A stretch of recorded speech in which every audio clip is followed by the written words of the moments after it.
a small American town, 15 years ago.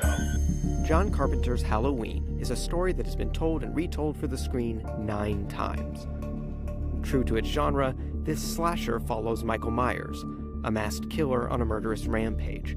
Horror films like Halloween obviously over-exaggerate extreme human behavior so they can deliver the promise of fear and excitement to their audiences. I think the hyperrealism is in the behavior itself. We have to pay tribute to the slasher genre. Again, these films are built for commercial purposes, not educational purposes. But if we learn more about the inner state of the person called Michael Myers and less about his actual violent behavior, it may have actually reached the nice balance, understanding what guides and governs behavior that is aggressive and assaultative. On Halloween night, Michael Myers murdered 3 people. The balance certainly is struck in the didactics that we teach using this very film as the nidus, but the film itself doesn't present that. Dr. Tobia is a practicing psychiatrist and a professor at Rutgers University.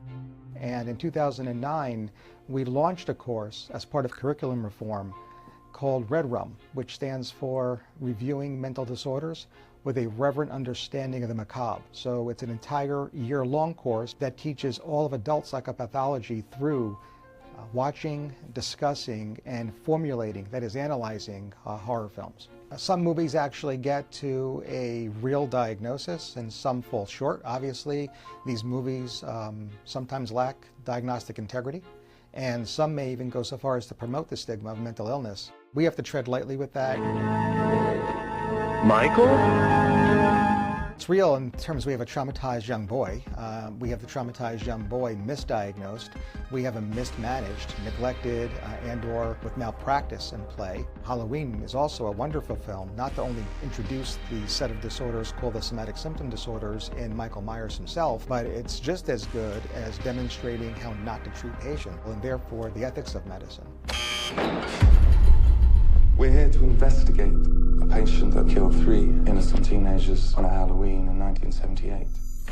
For the entire film, 1978, he doesn't say a single word, and then through 7 sequels, the remake in 2007, and then the sequel after that in 2009, what we see, and quite frankly what we don't hear, is that Michael Myers does not utter a single word. And John Carpenter and any of the producers that follow never give us a physical reason or a physical cause that would explain Michael's mutism, which is the clinical term for not speaking. That we would refer to as a pertinent negative. That is, there's a reason why Carpenter never tells us, and the reason why is because no physical reason exists. And once we draw that conclusion, we have a better understanding of the condition that likely ails Michael Myers, and it's called somatic symptom disorder.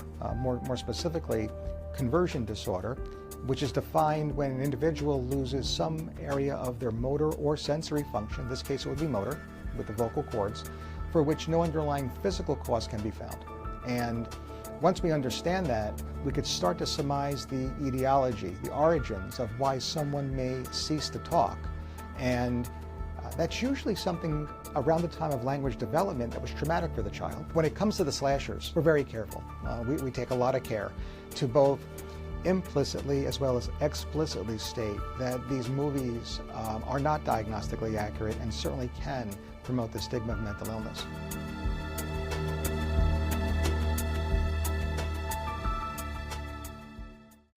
Hey, NBC News viewers, thanks for checking out our YouTube channel. Subscribe by clicking on that button down here and click on any of the videos over here to watch the latest interviews, show highlights, and digital exclusives. Thanks for watching.